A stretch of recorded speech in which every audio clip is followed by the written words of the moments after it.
We're halfway through the day and the stakes are higher than ever as we count down towards our next matchup. It's Isurus Gaming versus Detonation FocusMe, and it's a huge game for DFM. If they lose, they are out of the tournament. Yeah, absolutely, and this needs to be a big performance. We've already seen one of them today as they were able to take down Splice. Such creative composition, and that is what the LJL region has become known for. But they're going up against Isurus Gaming, and this is a team that would be looking for redemption after a very poor showing on day one. Whilst they did pick up a win, it was certainly not in the fashion that we expect from the LATAM representative. Especially since this is the first year we've seen all of Latin America unified under one banner, and with Isurus being the super team that has led that charge, you'd expect them to be really challenging for that first seed in their group. Yeah, absolutely, and they bring Yeti back in as the coach as well. You know, they've got all the pieces that you would expect to be able to have a successful run here at this Worlds. But this is really now the game they have to turn their attention to. They can't look past it. They can't be thinking about what did happen on day number one. And I feel like against Detonation FocusMe, you have to get a good draft. Yeah, a good draft definitely will give you a huge amount of dividends. We are into picks and bans. Heimerdinger, Thresh, and the Nocturne removed there, something we saw DFM use to beat Splice earlier. Lucian, Yasuo, and Pantheon taken away by Detonation FocusMe. Yeah, so interestingly enough, Kayle not touched, neither is the Ezreal, and it was Warangelus' Ezreal that really did pay dividends in the late game for Isurus Gaming. They had kind of no idea what was going on in the map state, but they did turn to their superstar AD carry to be able to overturn what was really a poor performance up until that point. But it was only in the last game that we saw how impactful Xayah can be when you get her to 2-3 items. King absolutely shredding through on that pick. Evie is once again going to get his signature Gnar, undefeated on that in the LJL, and now they're going to steal away the Rakan to make sure that you don't have that Xayah Rakan bot lane on the side of Isurus. Yeah, absolutely, but it's a little bit interesting to me, Medic, because when you think of Rakan, you generally think it pairs very well with Xayah, and then if it's not Xayah, you would say potentially Lucian is the second best. Both of those champions now removed from this champion select. I entirely agree with you, but I'm thinking one other thing that it pairs well with, a Galio. If the Rakan jumps into the backline, the Galio can then follow it up and you get a huge amount of CC. Team that up with a Gnar who can be jumping in. Detonation FocusMe might be going for a similar composition to the one that beat Splice. Yeah, absolutely. It was all about the press 6 and dive backline and make it as simple as possible for the DFM lineup, and they were able to execute on the key picks, you know, getting rid of Cersei, the jungler, being able to turn towards major objectives like the Baron, force the Splice lineup to come to them and make the hard choices. And Isurus Gaming will lock in their next two picks, the Gangplank for the top lane we expect, and the Gragas in the jungle for Oddie. Now, this is a great sign for Oddie because he had a terrible Gragas game day one. He was not able to hit a single cast for majority of that mid game. A lot of party casts being thrown around in the words of Egypt. However, this time around, he is showing that, you know, he's good on the pick. It was just an off game, mentally recovered, and he's going to be back trying it again here. Oh, you could say it's a good sign. You could also say it's a very bad sign for the team. It's like, oh, let's pick this thing that we were really bad on last time. They did end up taking the win versus Detonation FocusMe the first time these two teams met, and now we jump on into the second ban phase. Skarner was the final lock here for Steel. Yeah, absolutely, and I think when you have a look at this composition, a lot of control so far set up for Detonation FocusMe. We do have to talk about Evie's Gnar. You already mentioned it, undefeated, but more importantly, you know, picking up solo kills against Chachi, who is a good top laner in his own right. So Evie is certainly one of the star carries of this player. I think they rely on the top laner to be able to generate 1v1 pressure. And that is kind of a, like, topic we don't talk about much in League of Legends anymore. The map state has been so fluid, the ability to move up and down Summoner's Rift, but this really is a team that does like to isolate their top laner, split map, and allow Evie to go to work.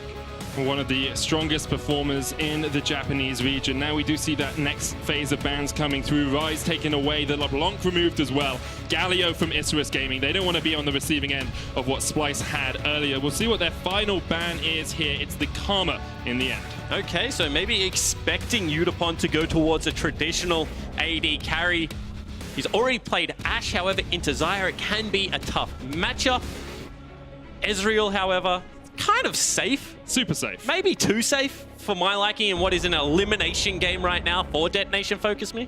I mean, but Detonation FocusMe have historically been a team that was willing to go to late game, willing to take team fights as the game progressed, and Ezreal is one of those champions that's very safe in the lane, and then at 2-3 items can dominate a team fight. However, I do feel like they're lacking just a little bit of damage at the moment. Ezreal, if he's able to have the perfect setup, can provide that. However, when you have a look at the tools they have, Cask, Gangplank ultimate, not to mention the barrels are going to come out. Now you have to deal with the Nautilus, who's one of the best champions at locking down those long-range annoying carries. I feel like Ceros has to be on damage this game, and that's not necessarily what we see from the mid laner from the LJL. We're used to seeing things like Zillion, like Karma, more of the control style. Utility mid laners is what Ceros tends to be on, but we have seen him on the Nocturne mid once already this tournament. Can't play it here, of course, because Nocturne's banned away. And there's some more damage on the side of Isurus Gaming. Seiya bringing out his legendary Syndra pick as the final lock. And really showing the hand right now. We're going to play a pressure comp. We think we win all 3 lanes, and it's answered with a Ziggs.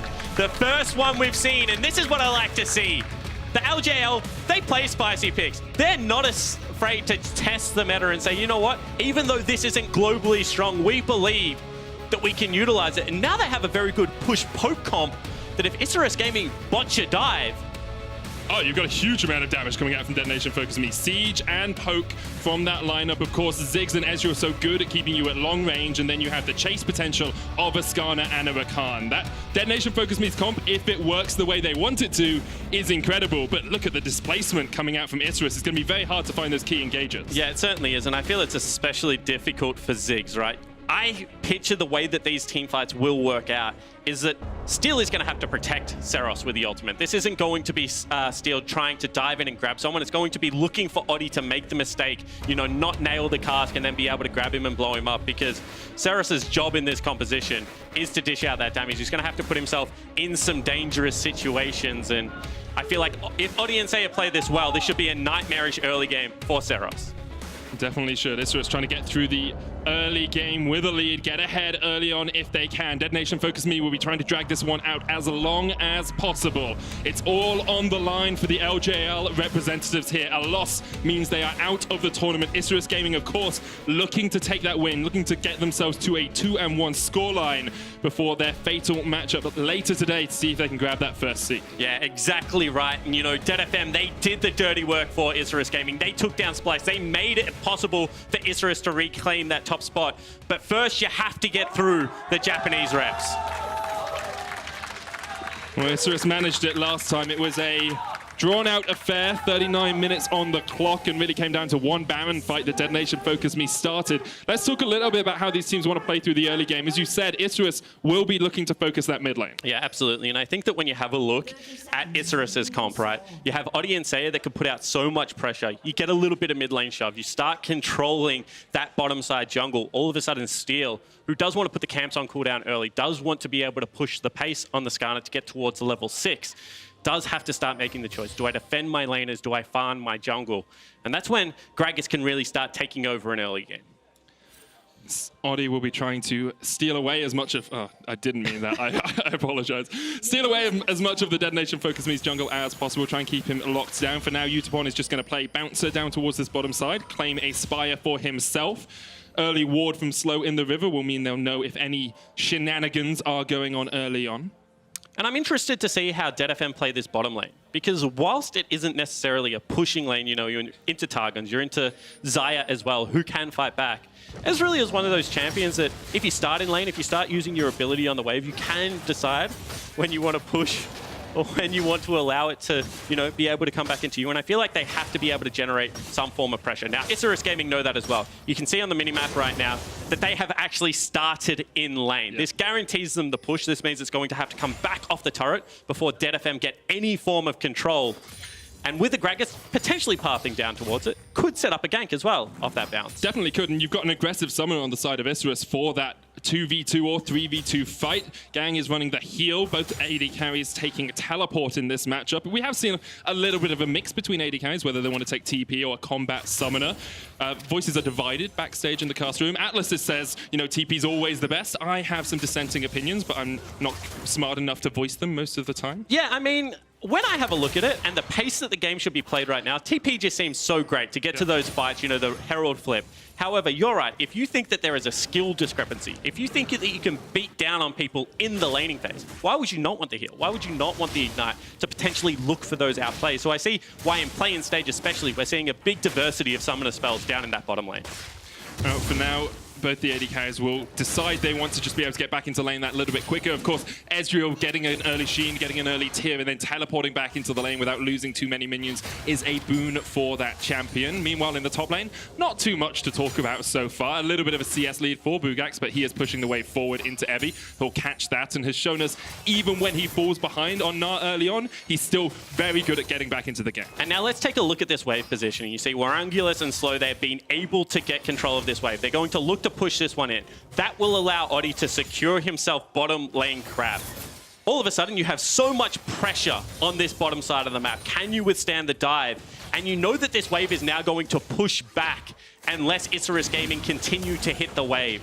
That means you have to be very aware of where the Gragas is right now if you are Yutapon. And the thoughts going through Steel's head as well, do I go down towards that bottom side and protect my bot lane? Do I play around mid and try and catch out Seiya, who is harassing Ceros pretty well? Or do I say, I know Isurus aren't going to play the top side of the map, I can try and catch out that Gangplank and then get Evie ahead? But you think you know they're not playing the top side of the map. But Gangplank has push. Syndra has push. Right now, if you're still, there is no good option for you. You're trying to stay off vision so you can get the second spawn of your camps without giving away exactly what you're looking for.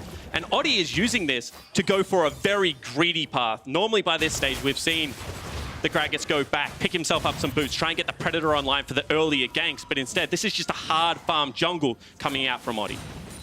Sitting about a camp ahead of Steel. Both of them will back at the same time. Expect to see those Predator boots coming out from Oddie, Stalker's Blade and Predator on the side of Steel as well. And we'll see which jungler can have an impact on the map first. An incredible hook there by Slogan, the land onto Yutapon.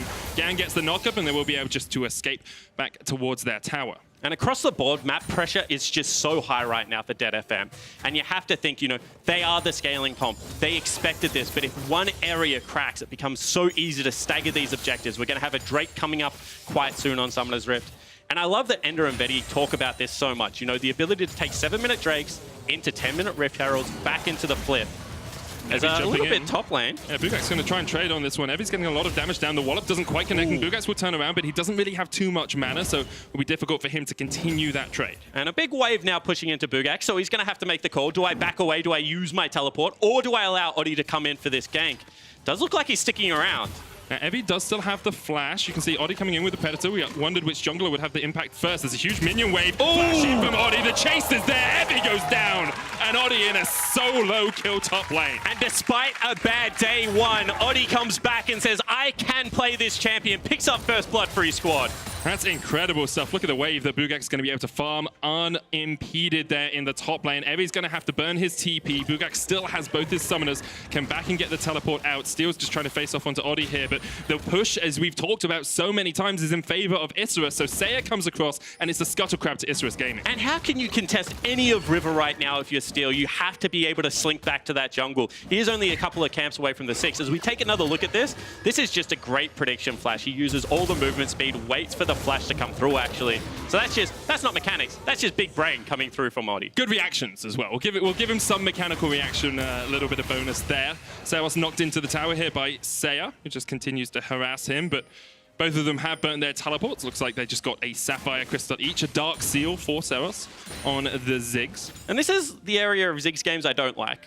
When you're a little bit low and you have to start farming with the Q, you automatically push the wave against yourself. That's true. And then you just kind of dig the hole a little bit deeper every single time. However, Ceros actually has to be very aware that Oddie now has level 6. He's in one-shot territory from a Gragas and a Syndra, so options starting to become a little bit dangerous for DFM. Steel does still have the Predator boots getting up to level 6, so could look towards that mid lane. Oddie actually here already. 6 will catch out Steel on the blue. Steel forced away. Oddie has his smite, so does Steel, but Oddie, that level advantage with Seiya coming across. Isurus using pressure in every single lane to get whatever they want on the map. And this is why we talk about priority so much in League of Legends. The ability to push a wave and move first. That's what we're looking at. And every time Oddie is challenging Steel, you see that it is either Seiya or his bottom lane that is able to cheat up into the river, give him that extra number. And it's honestly making Steel's job a nightmare. It's just impossible for Steel to do anything. Not even yet level 6, so doesn't have that impale. Can't join a fight too easily maybe when he gets that, we'll look for the first gank. It's kind of like Nocturne. You look for that first gank, see how effective he can be. Because if he does find a kill, if he finds a couple of plates in a lane, he can turn this back in Detonation FocusMe's favor. And the other thing I love about Skarner, especially when you're playing against things like Syndra, is you force the choice of, are you going to buy yourself a QSS? If you're a Syndra, that's the last thing you want to be itemizing towards. But sometimes, if the game gets a little bit away from you, you have no other choice but to itemize into what is an AD defensive item. You know, Zhonya's not going to save you against a Skarner. You're just going to sit there and you're going to be the sitting duck. So I do think that even though Steel hasn't got many ganks out yet, hasn't had all that much pressure, he still does have, you know, the tax that you have to pay whenever Skarner is on Summoner's Rift. And for the now, obviously, no one has paid that QSS tax. It would be a little bit early. First item QSS, I'm pretty sure I've seen that it's somewhere in the world. And not too common a build, but 8 minutes in, there's a slight gold lead here for Isurus Gaming, about 800 gold ahead. First Dragon's a cloud, not too impactful, but it looks like Oddie is playing towards it right now. They'll take the Scuttlecrab, and then with pushing bot and pushing mid, they might just look for that objective. Yeah, and I mean, Oddie can just solo it out whenever he wants, doesn't really need his lanes to come over and have pressure. Want to also point out the fact that Ceros is going for a Catalyst of the Ages. Not necessarily the item we see all that much on mid laners nowadays. Yeah. Also a slightly outdated item name, I'm afraid. That's it's Catalyst of the Eons, now, I believe. Sorry. I'm going to check to make sure, because otherwise I will be hard flamed by Twitch chat, but there's a gank happening right now, up towards the top lane. Steel coming in with the Predator, has the Impale. This has to work. The Cannon Barrage. Evie almost up towards the Mega Gnar, knocks Buggax into the wall, but a great flash away. Buggax impaled, the kill will come down. DFM are on the board, but the rest of Isurus are coming on their way up.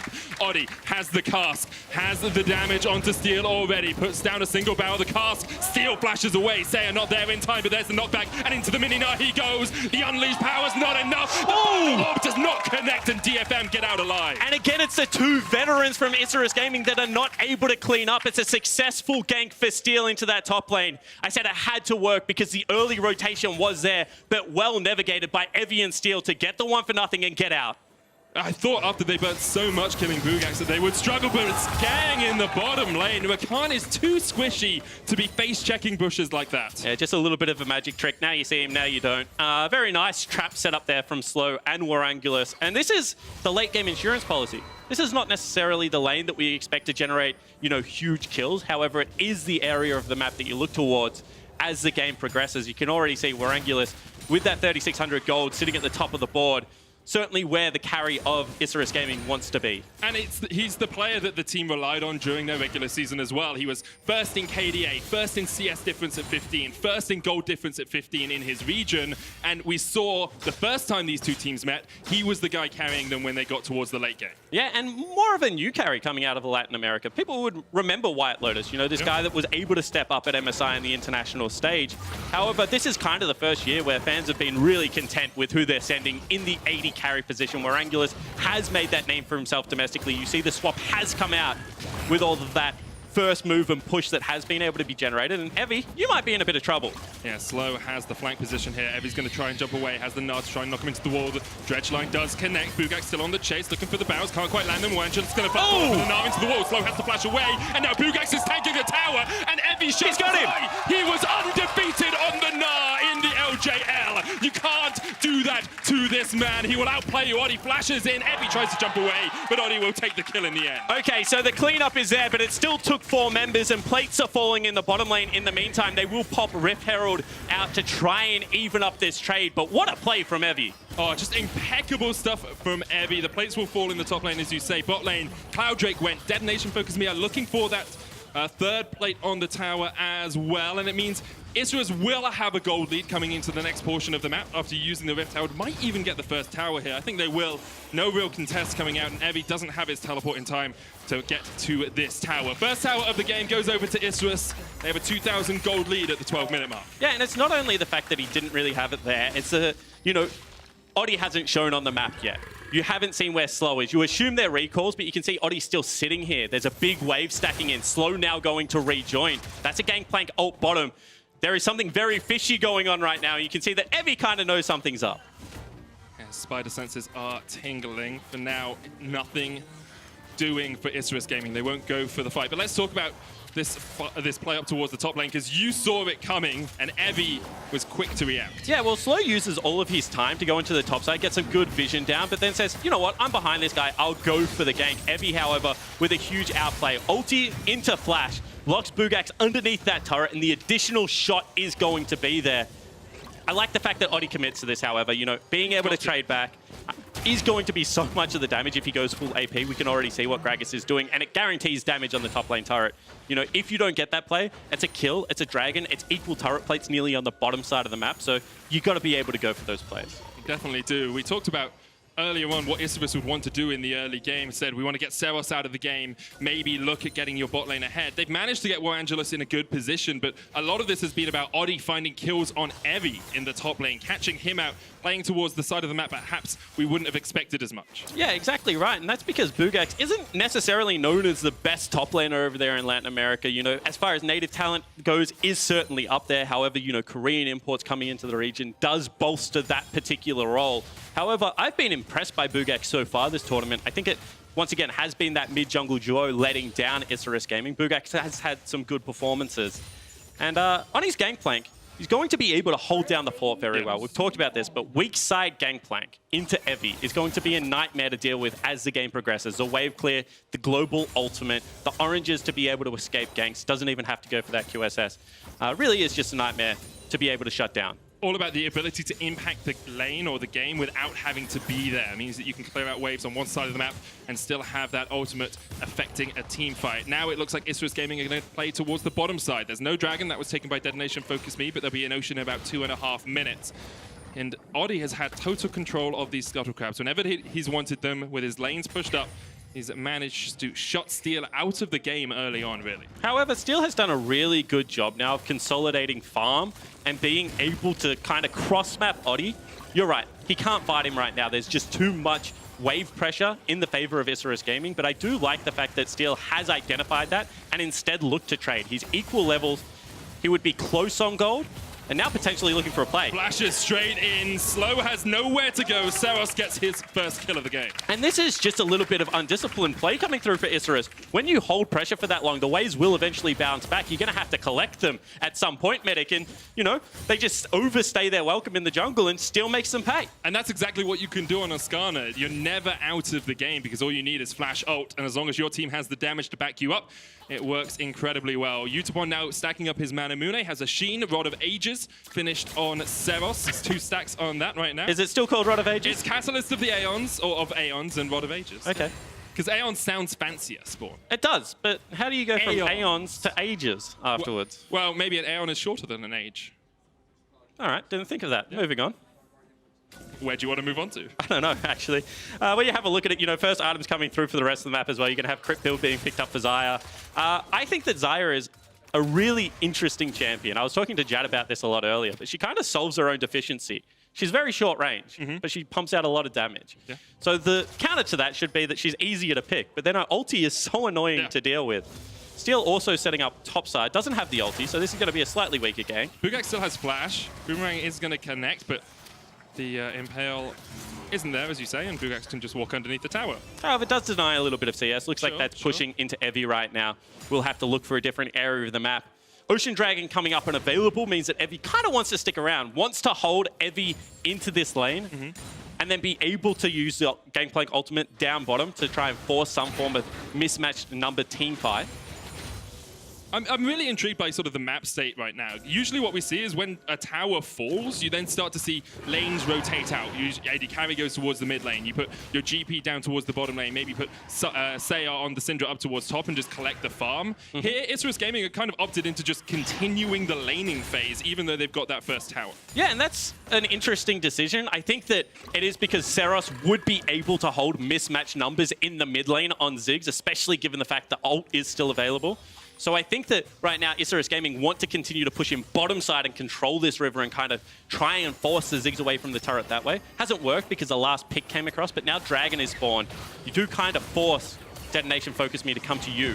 Super Mega Inferno bonus going to land. Steel looking for the Predator into Impale. Seiya forced away, and now the Ocean Dragon. It's started up by Detonation FocusMe. Buggax has the Cannon Barrage if he wants to go in. Oddie there as well. with the Cask, looking for the fight. Slow on the front line, 3,000 HP left on the Dragon. So I think they're giving. FocusMe get this. Yeah, they're taking some time to get some bot lane tower damage. Isurus Gaming trading that for the Ocean Dragon, second Dragon of the game for DFM. And that's why Oddie's positioning is on the bottom of this Dragon. He's trying to affect this collapse coming out, however, he might not be able to. Slow with the depth charge into the dredge line. Here comes the bullfight. Gnar back into the wall, but Oddie is on a killing spree already. Gaeng having to jump away. Seiya onto the back line. Look at the damage onto Evie. He's on the front, but Oddie with the stopwatch just in time will survive. Evie goes down. Yutapon has to flash away, and Isurus Gaming 5 members strong are going to push in for the spot lane tower. And a great trap laid there for Isurus Gaming. They will be able to push in bottom. You see top lane also wave in their favor. This is just another one of those setups where Isurus Gaming saw what was coming. They knew they wanted the collapse on the bottom lane.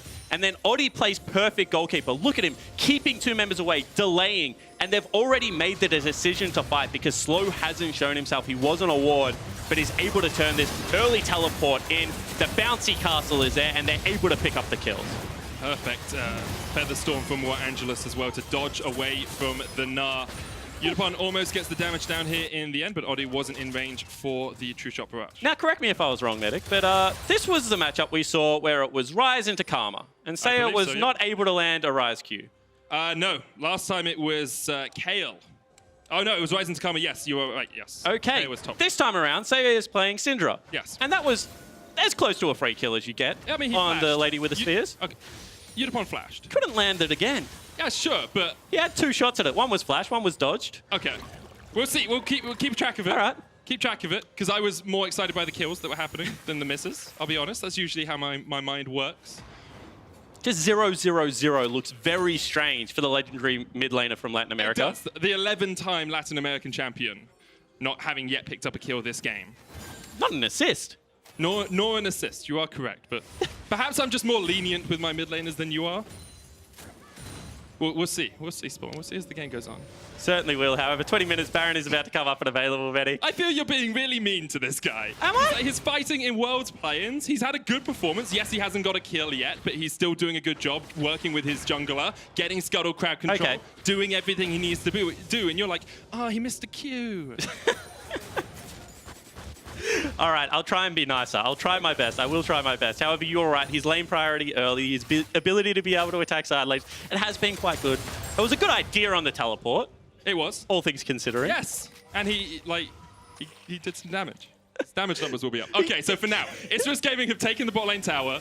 They are 4,000 gold ahead at the 20-minute mark. Yep. Baron is going to spawn. You can see Isurus have a little bit of vision control around here, but DetonatioN FocusMe realize they want to get their own wards around the Baron area to make sure that Isurus can't just sneak it away. Yeah, and they need to get there first. That's when you play things like the Rakan as well as a Skarner, you want to be coming from Fog of War. You don't want to be able to be body blocked by someone like Oddie, you know, play the goalkeeper. So I like the fact that they're willing to sack, you know, that top lane farm. They were able to sneak in, get some vision. However, it hasn't been enough. You see off these waves, Isurus Gaming playing very disciplined. They're just waiting for numbers on side. They saw the Ezreal, they saw the Gnar. Now they'll move back in, reclaim control of that area. My main concern for Isurus, though, is you can't really start Baron into an Ezreal and a Ziggs, because you'll just get poked out doing the Baron, and the Baron's basically DetonatioN FocusMe 6-man. So you have to get total vision control and then wait for a pick, wait for a catch, look for Oddie to try and take someone out. And DetonatioN FocusMe have done a relatively good job this tournament of clearing out vision, at least in their own jungle. Yeah, furthermore, you can't really siege turrets into a Ziggs, right? Yeah. So you're just going to be stuck in this map state where, because you didn't use Herald mid, you used it top to pick up the plates, you can't really knock down that mid lane turret. You can't take full control of top side jungle whilst mid tier 1 is up and available. The creep wave is just too short of a bounce. So I do think that this enters an area of the game where you have to get creative. You have to try and cheat tempo with Oddie. You have to try and blow someone up. He does have the items to be able to go for it on this Gragas. You know, if there is a pick between Seiya and Oddie, you know, maybe some spheres hit this time around, they should be able to siege down one of these turrets. They definitely should, and I would like to see Isurus go for one of those picks. Cheating tempo, making a play sort of out of the usual play order of the game. Because usually you see one team push forward, the other team then pushes back when they reset. And here Isurus are trying to push forward when DetonatioN FocusMe are expecting them to be on the back foot. And you can see that they have the same idea because they've actually put their duo top lane, where normally at this stage of the game, Warangelus and Slow would be holding down that mid lane. That means that they have more faith in Warangelus as damage at this stage of the game has got those two massive item spikes. However, of the wall, good flash away there by Steel. Here comes Gaeng looking for the chase with a knockback. Couldn't get in there with a grand entrance. Seiya on point with the scatter the weak, and he hit that one spawn. Oddie's in trouble. On the chase onto Oddie. The knock away, though, with the explosive cast will keep him safe. Now, Warangelus is in a very odd position at the top side of this fight. Was looking for the tower, and DetonatioN FocusMe haven't really responded to him. They're pushing towards mid lane. Now, Warangelus is on a control ward. And all of that, he's up there. All of that was possible due to Evi's rotation. We saw that it was Buggax actually going for a recall, wanted to pick up his BF sword, whereas Evi just ran straight up the river. Gave them that mismatch numbered team fights. The channel of teleport is so long that you can generate that pick with something like a Skarner. It was well navigated from Seiya, however now without flash doesn't have the same ability to be able to get out of that one next time. Second Ocean Drake of the game does go down to DetonatioN FocusMe. Still a 4,000 gold lead here for Isurus. True Shot Barrage, thank you very much for following at Observers, but it didn't really do too much. Connected onto a couple of people. Wait, we should praise him for hitting that, shouldn't we? Because if we praise Seiya for when he hits Qs, we should definitely praise Yutapon for hitting his ultimate. I like the idea behind it. However, it is once again Isurus Gaming just continuing this push on lanes that don't involve Ziggs. Now, it's not really an issue until the base is broken, as long as the tier 1 mid turret is up. And you can see that Ziggs is just like a turret right now himself. He's not letting the creep wave get anywhere near it. And the scary thing is when you're playing against a champion like Ziggs, is if he is allowed to have access to your turrets, he just shreds through them at an insane rate. The satchel charge does so much damage to towers. So if you make a mistake at this stage of the game, even though Isurus Gaming has played so well so far, then it can turn into a Baron, it can turn into turrets, and the gold can start swinging massively because no turrets have been taken from DFM yet. Last time these two teams played, it was DFM making a mistake at Baron that meant that Isurus took the game, and that was at the 35-minute mark. Isurus had options to make plays, had options to speed up the game, and hadn't gone for them. So that is why there's a little bit of concern in our voice when we see DetonatioN FocusMe holding out the game this long, stalling the game this long, because Isurus haven't always shown us they're the most proactive of teams. However, this game I feel like they have done a really good job of being proactive. I think that they've tried to generate those leads, so not for lack of trying. I think that this is more DFM taking a page out of maybe Mammoth's playbook, where they're just like, all right, nothing's happening. We're packing up shop. We're waiting for items. You know, if we get Ezreal towards that 4-item mark, he is going to start being that mobile, DPS-heavy champion. You know, people are going to have to start paying attention to Ceros' damage as well. We are starting to see some QSS taxes being paid. Oddie has one. There's one on Warangelus as well. Yet to see one on Seiya, which is a big talking point. If he gets caught out, it's very difficult for the Syndra to get herself out of that sort of situation. And now DFM once again just get control of the river. And I think that's why they're only playing 2 lanes right now. And the first mistake may be coming out from Ceros. He wasn't here to answer the wave at neutral. Has to use the ult. Still 2 minions there, though, and they should be able to take this one down pretty easily. Still going in. Oddie with a straight away with the QSS. Captain Jack has made his way back to Worlds. Now the TP coming in from Buggax, but DetonatioN FocusMe have already back to wet. And that's a big investment. That is a teleport. That is the QSS being burned. However, the mid lane turret did fall. Now that will be able to be shoved past neutral, the creep wave. They should have an easier job getting access to that topside jungle. And the pick, almost generated. Oh, slow, almost caught the dredge line there onto Steel. Yutapon will just jump across the wall and get himself out of any sort of danger. And now, as you say, Isurus do have a lot more map to play with. Taking down that mid lane tower makes it a lot easier for you to push into the enemy jungle. Yeah, and honestly, I feel like now Isurus is cruising. There's a Fire Dragon about to come up. You have yourself the double crit users in the Gangplank as well as Xayah.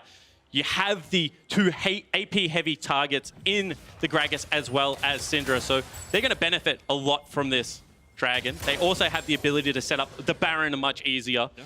And I feel like that was kind of the mistake that will make the rest of this game incredibly difficult to play out for DFM. Well, Isurus will look for their first Dragon of the game in about 1.5 minutes time, but DFM have shown us they're willing to fight around it.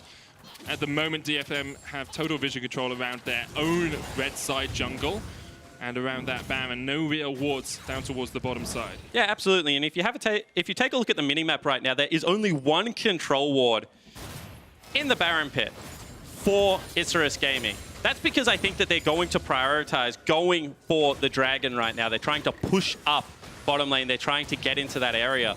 This means that DFM have the choice of either trying to fight or they can trade quickly onto the Baron. They have very good Baron damage. They do have the tank. They do have the turn. We'll see whether this is a situation to get to, because you can see they're very aggressive in regaining control of top side of mid, and they're kind of ceding mid lane, the bottom side of mid lane priority. DFM fighting for their tournament lives right now. A loss here would knock them out of play-ins. The team that has consistently improved over the last few years in terms of their international performance, coming to the international stage once again, and disappointing, I think we could both say, if they didn't make it into at least the knockout stage. Isurus looks strong at times at this tournament. And once again, you see exactly what we're talking about. You see that they're sitting on vision right here. They're looking for a pick, and Evie might have just fallen into it. He's got the Mega Gnar though, and the rest of his team is on the way. Depth charge gonna land there. Mega Gnar comes out, Steel flashes straight forward onto Seiya. There's the Gnar into the wall, and who got baited with the fight? Steel low, one down on either side already. But the flash forward from Warangelus. Gaeng goes gold and goes down straight away afterwards. Warangelus takes the kill. And that's just Isurus Gaming being so prepared for how the map state was, setting up over the objective that they knew was going to generate the next fight. It wasn't the Baron, it was the Fire Drake. However, with 2 picks now, they can look to take potentially the biggest objective on the map. There's no blast cone for Steel if this Baron does get started. You can see Isurus just trying to set up around it. Buggax and Oddie will start it. Farsight Alteration comes down, though. Know that it has been begun here by Isurus, and Detonation FocusMe stepping forward. Ceros and Yutapon, both full mana, both full health, can put some chip damage down across this wall. But are they going to be able to stop it? They're committing. Isurus still on it. Buggax down to half HP. Oddie chunked out by the Baron as well, and Isurus Gaming will not commit for it fully. Teleport coming in here by Seiya, but that's just to protect this mid lane tower. And now you have to go for resets on some of the strongest members. This might actually allow DFM to go for a dragon. However, Teleport is coming in. Do they know Warangelus is there? The Xayah behind enemy lines. What can he do? He was the carry for the team last time they both met here. 2-0-4, Infinity Edge. Essence River stolen away by Oddie, and now Xayah opens up. Steel tries to get onto him, but they can't get onto the backline, and now Steel is caught up as well. The knockback from the force of will. The damage coming out, 1-for-1 so far. Isurus take down the enemy jungler, though, and get the Infernal Steel. But they are very low, and once again, it is against a Ziggs, it's against an Ezreal, so I don't think they can go for Baron. It will cost DFM the Dragon, the Fire Drake. However, the map state should normalize. And you can see this game is on such a knife's edge right now, Medic. No team wants to overcommit into these team fights. Warangelus, with a very creative teleport, gave him an area to attack from, but this is just a missed smite. And it could have potentially been the full withdrawal afterwards. Definitely could. You can see Steel caught out at the end. Seiya unable to get as much damage in as he'd want, and Evie a strong front line on the Gnar. Yeah, you can see they don't want to chase through that choke point. You know, you're going to have to run through Ziggs mines. You're going to have to go into the bouncing bomb. The continual kite back from this Ezreal, who is now sitting at 3 completed items. So it has to be played at a slow, measured pace this game. However, at every turn, since the early game, it's been Isurus Gaming kind of dictating the pace at which this game could be played. That was the first proactive move we've seen from DFM, and unfortunately it was a stolen dragon as a result. Right now, Isurus with a 6,000 gold lead. 3 items on their key carry in the form of Warangelus on that Xayah. Ludens and Morello Nomicon still complete on Seiya. And you can see the difference of having a mid lane tier 1 up versus not up. As soon as that wave is pushed back, full topside jungle control has to be seated. You see the duo system linking up Gaeng and Steel, trying to get them back into wrestle control, and they can only get it as far as the red buff right now because they don't have eyes on slow. He has the ability to start the fights instantly. You see creative flanking once again coming out. They do also have a Gangplank ultimate here. Oddie getting chased away. Evie with the Frozen Mallet Black Cleaver build here.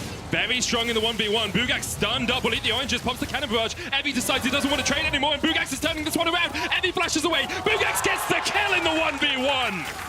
What a play from Buggax. That looked like it was going to be another solo kill racked up for Evie. And this just generates another pressure point. If they don't even win the split meta, this game becomes nearly impossible to play. Isurus Gaming are holding all of the cards. Detonation FocusMe facing down the barrel of a gun. Elimination from Worlds right around the corner. And now Isurus Gaming will push forward into this red side jungle. DFM have to find something soon. But there's a control ward in the pit. I feel like this is really sloppy from Isurus Gaming because there's no reason for DFM to enter the topside jungle right now. If you have vision on the Baron, you know they're not doing it. It's true. That's some Korean League of Legends logic right there. Just take the Nexus for 50 gold. If you have vision on the Baron, you know they're not doing it. I wonder if that ward actually spots the control ward, because the control ward isn't spotting it. So it must be just a little bit too far away.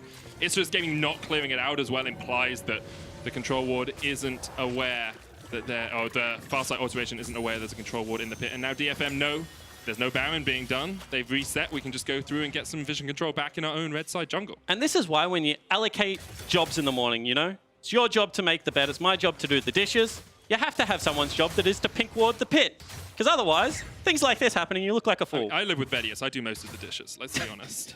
For now, it's just... It's been spotted out. The control ward. Yes, there. It wasn't spotted. I checked on my own monitor. The vision wasn't given from that far side alteration. But now Warangelus will clear it out. And Isurus Gaming could be a little bit more happy about how they have control over that river. And the complete QSS tax has now been paid. You can see that Seiya's picked up his, Oddie has one for himself, Warangelus has had his for a while now.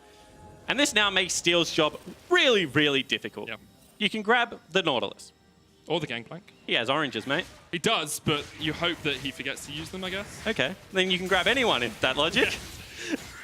You have enough CC on the rest of the team that maybe the QSS has already been used. I mean, that's what you're relying on, isn't it? Absolutely. You're hoping for a Gnar or a Wallop Or a quickness. decent timer, right? Yeah. The ability to run in, just grab someone, they QSS, you just scuttle back out, Yep. wiggle, wiggle, wiggle. Then you look for it the next time around. Use the Fracture first and get them to remove that stun and then use the Impale afterwards. There are options for him, but as you say, it's a very difficult road to walk. Rabadon's Death Cap almost complete here on Ceros. Yutapon going for a lot of lifesteal in his Ezreal build with a Bloodthirst and a Blade of the Ruin King alongside a Trinity Force Manamune. And this is very strange. You can see that the Warangelus has sat in that brush a couple of times now, maybe looking for a greedy Yutapon to continue to push up. Buggax again. Yeah, Evie and Buggax just trading regularly, but I'm not sure Evie wins these anymore. We saw he lost the last one. He's 2-5. Yes, he's got Frozen Mallet Black Cleaver, so the 1v1 chase potential is there, but he's not out-damaging Buggax anymore. And I feel like this shouldn't be possible for DFM. Isurus Gaming should... Oh, Warangelus takes all of his health from Baron. Yeah, he's going to have to reset now. Yep, I think that's a fair comment to make. Thanks. What I was going to say is they shouldn't be able to walk in the topside jungle like that. You have Gragas as well as this Nautilus that should be looking to generate picks. They're only walking in as 2. And you can see that DFM kind of have no idea what's going on with the entirety of the map. So they're going to be forced to check. Get Warangelus out of that top lane. Sit him in the jungle. Start a fight. Yeah, actually make something happen. And this is that proactivity we did question from Isurus Gaming. Last time the two teams met, it took 39 minutes for the game to end. Here we saw some good signs from Isurus early on, but since probably about the 25-30 minute mark, we really haven't seen Oddie making those plays. We haven't seen them being on the front foot and trying to catch out DFM, rather waiting for DFM to get in towards that. But you can understand the hesitation. This, 100%. after all, is the elimination game for DFM. This will allow Isurus Gaming to go through. Might not be in first seed. We'll have to wait on the result of the game versus Splice. Splice should be considered heavy favorites. Although after a hiccup earlier today, anything is definitely possible. And this is, once again, some creative problem solving going on. I mean, creative problem solving and just standing in every bush on Summoner's Rift. Like, eventually one of them's got to work, right? It worked for Fnatic. Who here's the negative one? I just need to find out before we continue with the cards. I think it's a mix. Okay. I tend to bounce off whatever you're not saying.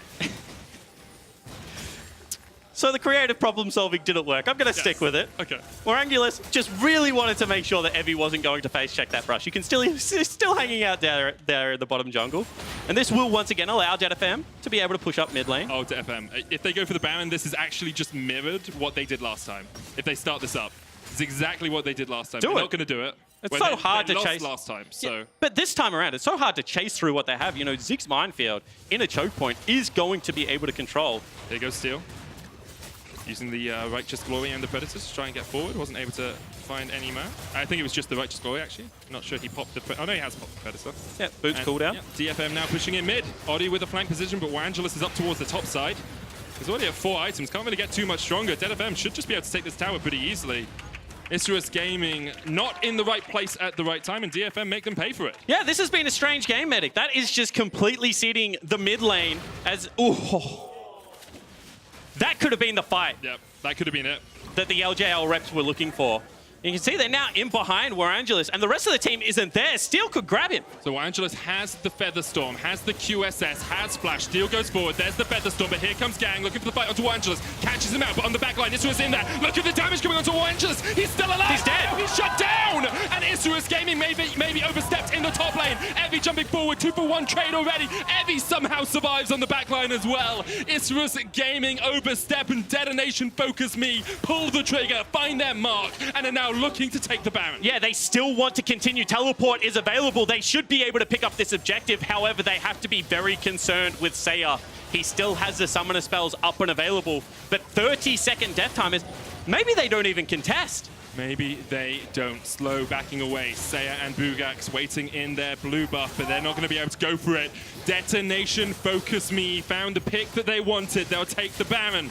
And with it, they will even out that gold score. 2,000 gold behind, but a Baron for Detonation FocusMe. And Medic, I'm all for creative problem solving, but sometimes you just have to do things by the book. Read the instruction manual, and it says don't split push on an AD carry in a lane by yourself. He has so many tools to get out of this. Featherstorm is used. QSS is going to be used. Flash is going to be used, and he still dies. That's how out of position Warangelus was. And the turnaround damage from the Ziggs at this stage of the game is just so high. Isurus Gaming should know what late game Ezreal does, and this is a massively one-team fight for DFM. Incredible stuff from DFM. Warangelus overstepped, and they were willing just to find that pick. Now, they have Baron, they've got Double Ocean Cloud, Elder Drake up in a minute and a half's time. They've only taken one tower this game, but Detonation FocusMe are very well in with a shot of winning this one. And they only need one more team fight. They have Baron, they have Ziggs. One push could end this game. And you can see that the lineup of Isurus Gaming, all of a sudden, much more concerned about it. They're going the safe way through their jungle. They're making sure they're not getting picked. As you mentioned, a minute until maybe the next major team fight, as that's going to be the Elder Dragon coming up. But if I'm Detonation FocusMe at the moment, I'm just concentrating on pushing down mid lane. You have numbers on side lanes. You can just look to siege. That's exactly what they're doing. We talked about it in Pick and Ban 40 minutes ago. Ezreal and Ziggs in a siege comp are so incredibly powerful. If you can get those turrets low enough for a satchel charge, you can just delete them off the face of the map. And now, in a 1-4 split, DFM are pushing it. And finally, Steel's job becomes a little bit easier. It's going to be members diving onto the Ziggs, diving onto the Ezreal, and you can just look to pluck them then. You don't have to overextend with this Baron buff up and available. With limited wave clear coming out, it's kind of Detonation's game to kind of lose at the moment. And it's Isurus's play to make. Early game, Oddie was all over the map, 4-0-2, and then just didn't do anything for 10 minutes, so it felt like they were just apprehensive, not willing to take a fight if they didn't know they could win it. Oddie, with the body slam, goes straight into the wall, and Steel is on the chase. Seiya has the QSS, uses it, flashes away straight away, but now DFM have the push in mid. Evie and Buggax are fighting up towards the top side, but now Evie's going to back away and has the teleport to join the fray if he wants. Slow on the back line of this fight, Steel going in, Gaeng knocks him up, and Slow flashes away, manages to survive the unleashed power onto Steel, pulled back, Warangelus and Seiya take down the enemy jungler, but Evie is here in the fight now. Buggax going to join in, Slow and Oddie forced away, Seiya going back to base. The inhibitor will fall in the mid lane, and DFM will get the hell out of there. And even with the kill, they still just can't get in. You can see how hard it is to hard engage onto the Detonation FocusMe comp. It's going to be 30 seconds on the jungler, so they won't get the Elder Dragon right now, but they can hold the position in the bottom side jungle and look for an exit pick. Got to hold the line here, otherwise you lose that Elder Dragon. It's a big objective to go down. 30 seconds left on the Baron. Won't be used for any more pushing. Evie here on a ward. And the problem now is you just have no control wards up and available. It is much more difficult to get off vision and denying information. So Isurus, very comfortable walking through this area. However, Steel is back up in 4 seconds. It's not soon enough. Elder Dragon started. Ceros looking for the poke. Evie coming in from the side. Doesn't have the Mega Knight yet. Oh! Infernal Bomb. Look at the damage onto Warangelus and Seiya. The Dragon resets just a tad. It gets taken by Warangelus. And now Isurus Gaming will back away. They have to get out. Right now they have to get out. As you say, the Cannon Barrage slowing up Detonation FocusMe, and DFM will not bind the engage. Okay, deep breath. They are able to retreat. No members die. However, you can see the difficulty that faces Isurus Gaming right now. If DFM just hold the line, set up the Ezreal, set up the Ziggs, it is incredibly difficult to engage onto them. Top lane inhibitor is open. There are still ways to win this game. But I feel like we're going to have to wait for the next Baron buff, because unless you force them to come to an area, it is so incredibly difficult to push into the lineup. 2 minutes time before that next major objective. DFM showing us some of the mental fortitude that they showed against Splyce. Splyce, it was a cleaner game. They didn't fall behind as far, but they were able to play their composition to perfection. We've seen a couple of fights here where they've just shown us they know exactly what they're doing. They know exactly how to take Isurus in a fray, and Isurus will have to prove to us now that they can actually challenge DFM in these late game team fights. And 6 items are being picked up and swapped out. That is now going to be the Bloodthirster for Warangelus, recognizing that he needs to be able to keep himself topped up in these team fights. The thing about that is you then lose control ward spots as well. It makes it harder for you to control the map. Look at it. You've only got 2 people that can buy them on the side of Isurus right now. There were only 3 on the side of Detonation FocusMe. Looks like Ceros is actually going up towards a last item Void Staff here as well on the Ziggs. Will have so much damage. Could go somewhere else as well. It could be Leandri's or Morelos. Oh, he's already got Morelos, so. And the build looked wonky at the start of the game, but once you get to 6 items, yeah, pretty strong. Everything just does damage at that stage. And you can see that the Ziggs has been able to do plenty this game. It's really just the top lane is waiting on that final items. Obviously, junglers and supports, they're going to take a while to get there. And this is where the QSS on Seiya just becomes a nightmare. Yep. You don't want to be sitting on QSS as one of the damage dealers of Isurus Gaming. You want to be able to go towards a Void Staff and a Death Cap, but that puts you back in range of being plucked by Steel in one of these team fights. You look at it right now, he's sitting on 1,300 gold. If you've been able to pick up a needlessly large rod instead of that QSS, get rid of the Blasting Wand, you then have a Death Cap complete instead of just these small parts of items. The issue, however, is, with the Adaptive Helm, with the Raincoat being picked up from Steel, as well as the ability to go massive in these team fights. I've never heard it called the Raincoat before. That's what it looks like. It does, 100%. It's got a hood. Go back to your point. Go back to your point. He wants a Void Staff. He does. Definitely does. Baron started. Has been started here by Isurus, trying to pull the trigger on that final play. Ceros getting some damage in from the side. Here we go. DFM going in. Oddie, the steal from Steel. He lives up to his name, and now DFM are looking for the fight. Gaeng on the front line, Steel on the back. Here's the flank. Oddie manages to survive for the moment. 1-for-0 trade, but Detonation FocusMe take their second Baron of the game. And they have access to this mid lane wave. It will just be a reset because they don't want to fight 4v5. No members from Isurus going down. But we take another look at it. Massive damage coming out from the Super Mega. Okay. I was going to say, must have been a little bit of a miscommunication on the burst damage and maybe some miscalculations due to the big bombs coming across from Ziggs, but it just looked like didn't want to smite that objective. I think 1,000 health at level 16, I don't think your smite does enough damage, my man. Yeah, it doesn't quite. Okay. So, does 900 true damage at level 16. So it's just out of range of Oddie, and then the smite came in from Steel just in time, I guess.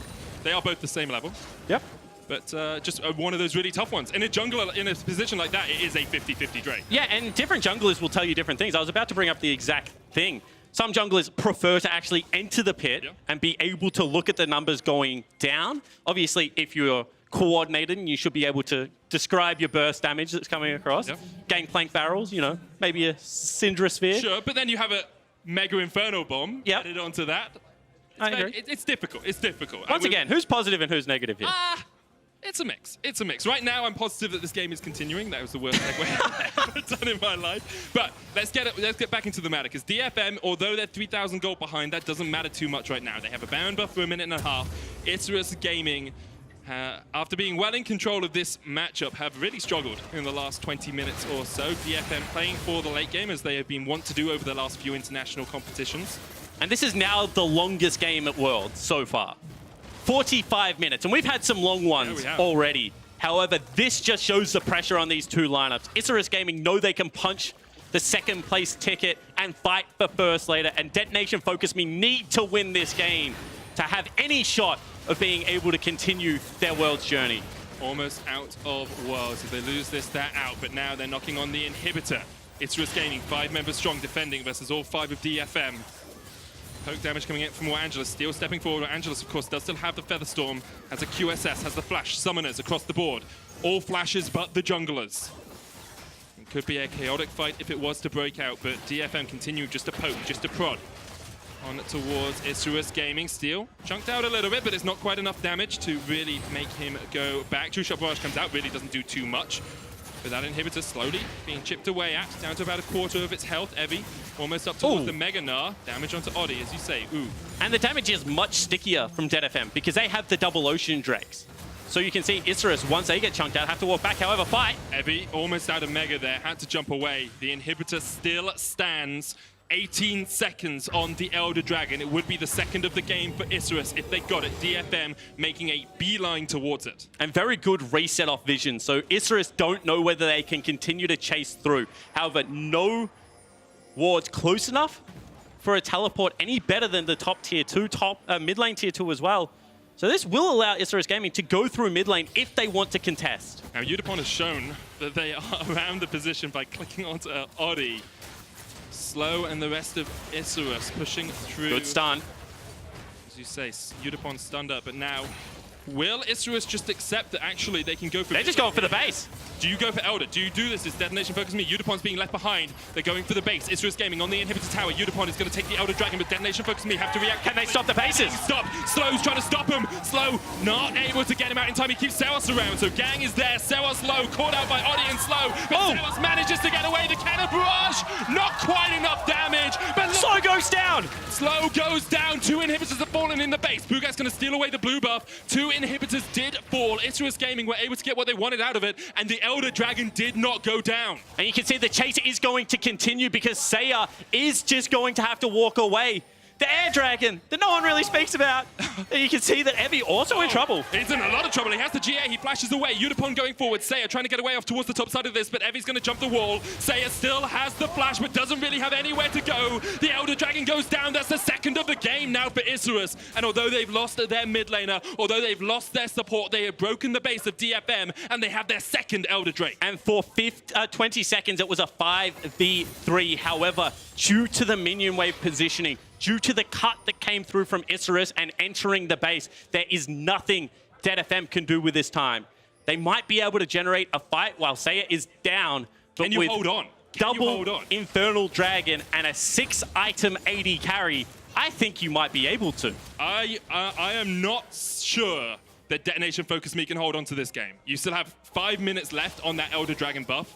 Isurus are getting a huge amount of a buff out of this. Slow is up.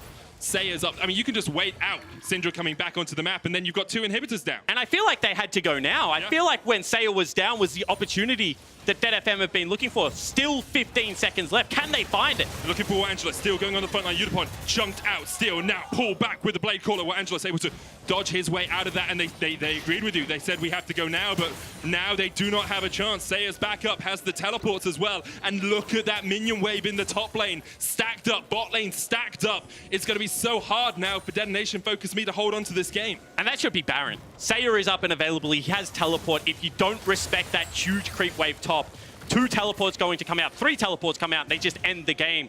So you can see they send Yutapon up there. This should be enough time for Isurus to once again start up the big purple worm, and can Steel do it one more time. Got to do it again. He has the flash. There's the blast cone there for him as well. 11,000 HP on the Baron. Control wards not in the pit. DFM do not know how low it is. Isurus Gaming back away, but they've still got their Elder Dragon. Warangelus sitting at 500 AD right now on the Xayah. 500 AP as well on Seiya. If they catch out someone, all it's going to be is click, click, boom, and someone from Detonation FocusMe is going to blow up. Isurus Gaming go back towards the Baron. And patience will prevail again. Yutapon shows top lane. They start up the objective one more time. It's good damage coming across. They still have to worry about Ziggs. There's wards in the pit. They're going in. Steel trying to get there, but Warangelus secures it, and Isurus Gaming don't want the fight. Steel trying to get in. Warangelus opens up onto Steel. Gaeng jumping onto the backline. They get this out, and Warangelus is down. But look at the damage coming back in response. Seiya getting in from the side. Evie jumps in with a Gnar. DFM holding onto the game, holding onto their lives, and DFM have done it somehow. The Unleashed power comes out, but is that going to be enough? Seiya and Oddie force back. DFM reset, go back to your base, defend. The super minions are on your Nexus towers. So they can't end the game. Whilst it was a 1-team fight, it was not clean enough for DFM, and now they have to worry about the Baron buff when the members of Isurus respawn. This game has been on such a knife's edge, and both team fights, if slightly cleaner, could have nearly won this game. It's been so close here. Warangelus just a little bit too far forward, doesn't respect Gaeng getting onto the backline. And didn't have the Featherstorm. QSS does not stop the displacement coming out of the knock-up of Rakan. Sure, you can cleanse out of the charm, but it's still the CC will register. And this is just heroics from Oddie and Seiya. Being able to pick up a kill here, popping a GA there. If that was the end result of the team fight, if the Skarner is still alive, it could have nearly been lights out. And although Seiya was low on mana, although Oddie didn't have all his cooldowns, Detonation FocusMe had to respect the double Elder Dragon, had to respect the damage that could come out. And now an actual 6-item 80 carry enters Summoner's Rift. Gone are the boots. That is so much damage for Warangelus. It However, really is, but like, do you risk it? He's been caught out a couple of times. Do you not want the boots to try and save safe? Apparently the answer is yes. But you don't want the boots. Yes. Double IE picked up as well. Evie now joins the 6-item ranks. He still has boots, though. He's still got his Ninja Tabis Okay. at the end. But we'll give it to you, Spawn. You got close. I know maths can be hard. And Syndra has just sold the QSS and then gone back and picked it back up. Yep.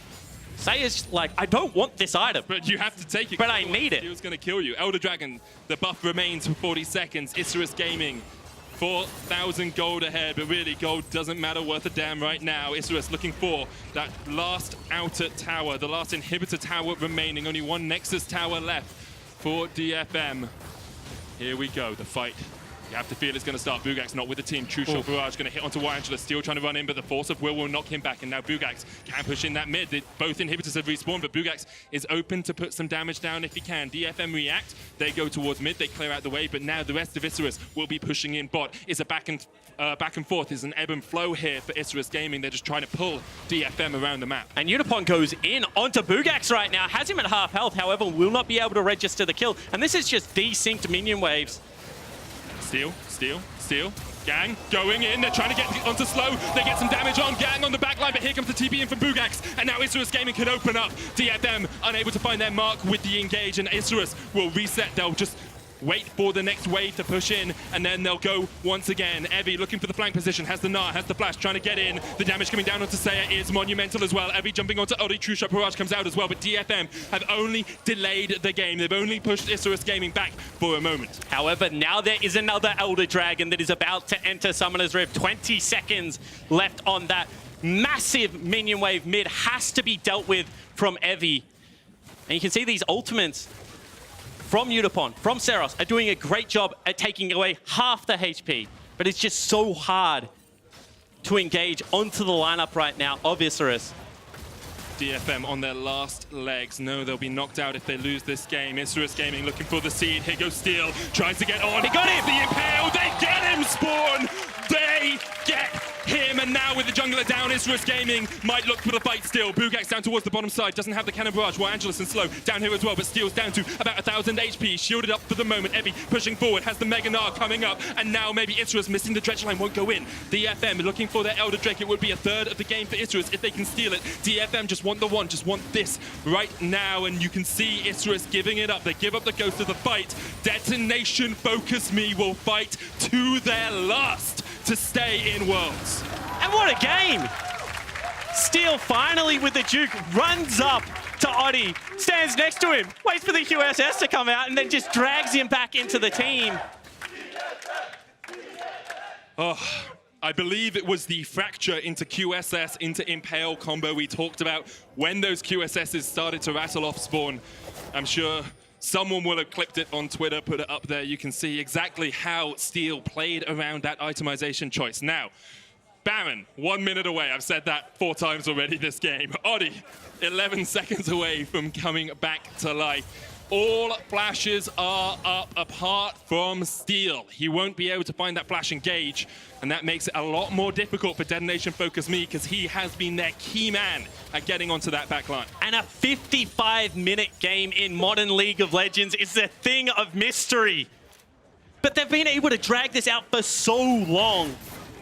And I feel like the burden of execution, if DFM are in lanes, is so much easier to just be able to siege down and chunk out. However, if Isurus can drag them back towards an objective, that is where they could win.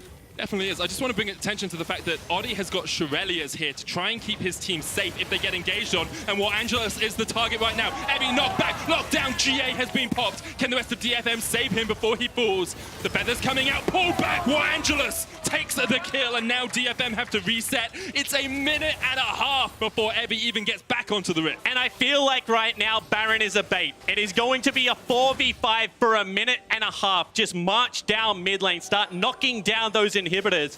However, Oh, DFM are going to go for it. They've got the Elder Drag, they've got the burn. Oddie's coming in from the side. Look at the health on that Baron. I don't think I've ever seen it that tanky. Oddie coming in from the back will lock them up with the Scryer's Bloom. They know he's there. Seiya's pushing mid, doing what you said, Spawn. Oddie trying to delay the ports, trying to delay the back. Slow now pushing forward into the jungle of DFM as they try and escape, get back to their base, try and defend because Seiya is on that inhibitor now.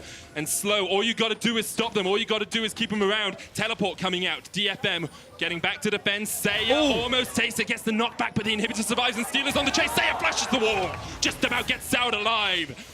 But that is a big summoner burn for the next fight. It certainly is, and you can see that he's finally sold the QSS and picked himself up a hat. That's why he had to burn the flash early.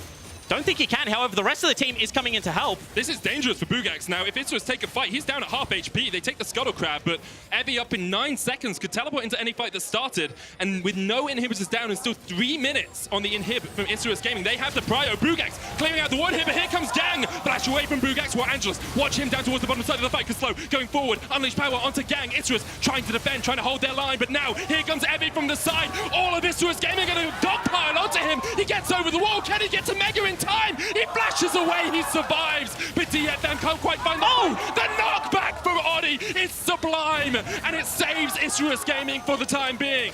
And Medic, what the bloody hell is going on in this game? This is going to be another Baron picked up for DFM, and these fights are just so close.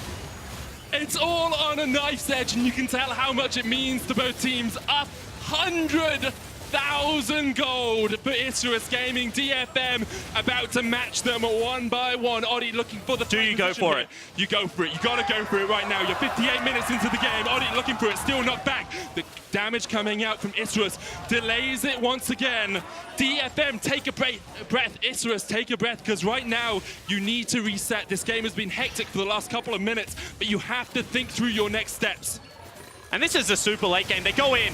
Straight onto Slow. Oddie going forward. The damage onto Evie is huge. Halfway to the Mega Nub, but Slow is also chunked out. Isurus Gaming can't quite break through the base. Every time someone jumps forward, you think it's game over. Every time someone dies, you think it's done. But neither of these teams are willing to give an inch in this game. And we're going to have another Elder Drake becoming relevant in 2 minutes. Baron has been started up potentially. No, they're just clearing vision.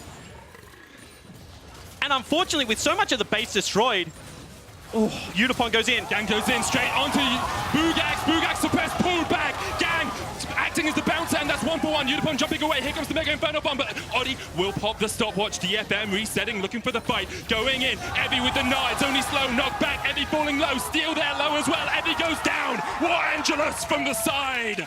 Living up to his reputation as one of the best AD carries in Latin America, finding the pick. And now, in a 4v3, you have to feel Isurus will be able to take this Baron. But it's still the jungler. It's still the 2 poke champions up and available. I think it is still very difficult to go for this objective, especially with Slow in base and Seiya not with the rest of the team. If they go fast, they might be able to stop it. Gotta go fast. Yutapon on the front line here. Steel has a blast cone to jump into the back of that pit if he wants to. There's a control ward in there as well, and Isurus Gaming we'll just reset for the moment. They'll stop time, take a breath.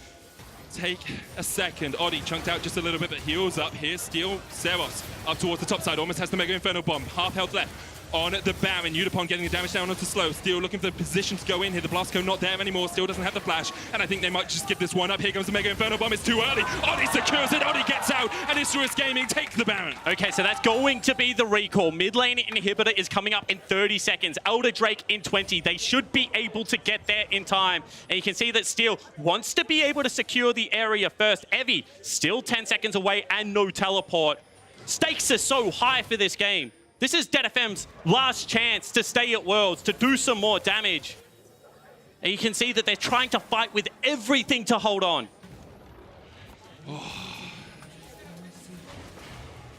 I'm nervous here, Spawn. Never mind sitting behind those computers. Never mind sitting on that stage knowing you're fighting for the chance to play in knockouts, for the chance to make it to the main stage of Worlds. What must be going through their minds right now? Isurus will have another chance if they lose. If they beat Splice, they'll go through. But DetonatioN FocusMe, this is their last chance, last resort for them. Slow, looking for the flank position onto Ceros, but he dodges away from the anchor. No waves really in a position that will cause any bother In the meantime, Evie chunked out just a little bit. Ceros down towards the bottom side. Elder Dragon, maybe the target. DFM pushing mid. Evie goes mega. Oh! Goes in! Warangelus pops the Featherstorm, but straight away Warangelus is caught! Can they get the damage down? DFM find their mark, they find their man, they've taken one, and now Buggax pulled back, pops the oranges, it's K for the moment. Evie pushing in onto Seiya, DFM, maybe too deep, Evie almost into the GA. Mega Inferno Bomb! That's a hell of a lot of damage straight onto the face of Seiya, and now DFM are going to push through mid. And this should at least be an inhibitor, but with a minute on Warangelus, the late game carry of Isurus, they just might look for the end. It could be it. Isurus do still have the Baron buff. They'll be waiting for their minions to spawn. They can buff it up. They've cleared out the wave. DFM cannot do it yet. The cheers short-lived for the moment because DFM cannot take the game. But it's going to be at least a second Elder. I don't know whether Isurus can contest this. They're going to have to run back through uncharted territory. And you can see that they want the Elder for themselves. Evie playing goalie. And I think there's some life left in this game. Definitely is. Evie almost up towards the Mega Gnar. Oddie looking for the smite steal. We've seen it happen once already. Look at the damage already on Evie. He needs to get out of there. Goes into the Mega. Steal off towards the top side's very low as well. And Buggax going to take him down. Xayah's in the pit. Xayah's in the pit. But what can DFM do with this? Gaeng knocked back. Force of will keep him in his place. Slow down towards the bottom side. Oddie and Buggax up towards the top. Evie jumping forward. Doesn't land the Gnar. Only gets it onto Oddie, but there's no follow-up damage. Where's it coming from? Buggax takes down Evie. Gaeng just about surviving on the backline. Buggax off towards the side. 5,000 HP left on the Elder. There's Warangelus! Here he comes! Warangelus, the angel for Isurus Gaming. They clean off DFM, and after 63 minutes, they will take this game. And what a game from both people, but in the end, it is Isurus Gaming that will move on to the Nexus turret. Isurus Gaming, they knocked and they knocked and they knocked. Detonation FocusMe were not to be stopped, but in the end, Isurus will take the win and go 2-1 in their group. I can't believe what we've just witnessed. Two teams give it their all on the world stage. And unfortunately, only one can win. It's going to be Isurus Gaming. The last time we'll see Detonation FocusMe at World, but what a show they were able to put on. In the 5th longest game ever on the world stage, both teams fought with their last breaths.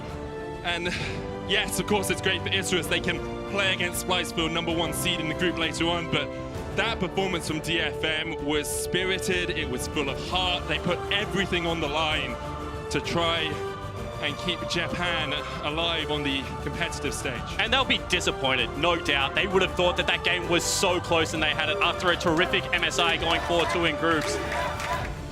And you can see that the crowd showing their appreciation right now. What a match, but you also have to take your hats off to Isurus.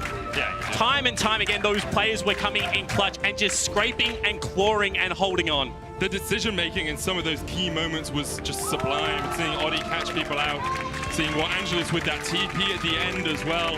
Seeing Seiya flash into an Elder Dragon pit to try and secure a team fight. It was desperation League of Legends at its finest. Sometimes that's what it takes to get you over the line. Did you count how many Qs Seiya hit in the game? Or? There were a couple in the end. I thought it was going to be slightly slower, Betty. Just incredible stuff all around from Isurus Gaming. Commiserations, of course, to Detonation FocusMe, who are knocked out, and we won't be seeing them play again today. But there were just so many moments in that game where I saw different carries step up for Isurus, which is always something to me that implies a team that can go far, can really challenge some of maybe the tier 1 teams, the major regions. And it shows why they're considered a super team where they're from, right? Every single member of that team doing a great job. As you said, stepping up when it counts, coordinated efforts across the board. There were times when it was Warangelus getting caught out and then Seiya and Oddie rising to the occasion. Buggax with a great solo kill multiple times in that game. Taking down Steel in that last team fight meant that the Elder Dragon was no longer on the table. You're right, clutch is the only way you can explain a performance like that. And we'll see some of the highlights of the game as we go through here. Steel had some good moments. I mean, both teams had some great moments overall. Yeah, absolutely. And this game was like an hour ago in the game, but this was the trap that was laid in the bottom lane. I remember what happened, and I couldn't because it was that long ago. Yeah, and this is the last team fight where Seiya flashes into the pit, wants to be able to keep them off the dragon, but it was Buggax for me. Landing key kegs, being able to corral them away, chase them into the teleport that was coming through from Warangelus. to seal the game. Yeah. Great shot calling from Isurus right to the last. Holding that TP on the AD carry, then being able to push in the end, obviously, and take down the Nexus for the win. And everyone stepped up on the team. I think there were a few moments where you'll look back at it and you say, well, when we were playing Splice later on, we need to do something a little bit different. But you look at those damage numbers. I can't remember the last time I saw over like 140,000 damage on either team. And I can't remember a time where I saw a game that the gold graph just did not do justice to whatsoever.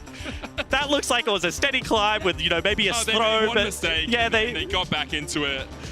No. That's not what the game looked like at all from my angle. And that was two teams just really going blow for blow. I'm looking forward to watching the highlights later on, but coming up next, we've got a huge matchup between Clutch Gaming and Mammoth as the OPL champions look to secure first place.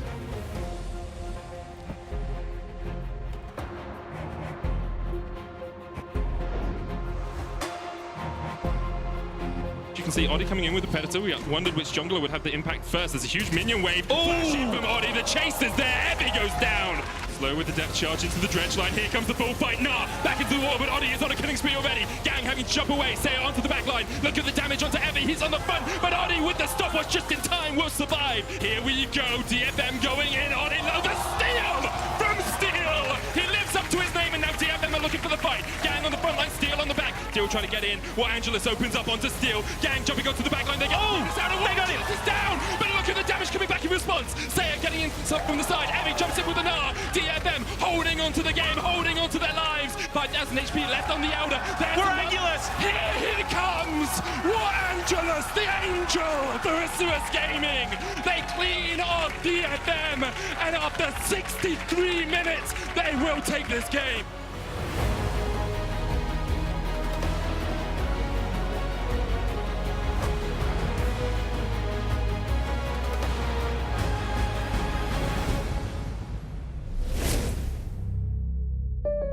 So Josh, you going for our Drive Safe and Save discount? Yep.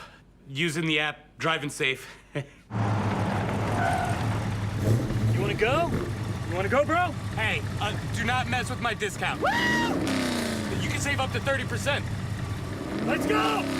Nice to meet you. Go get him, Tiger. Sounds like you've got this. Yeah, definitely. Get a discount up to 30% with Drive Safe and Save from State Farm.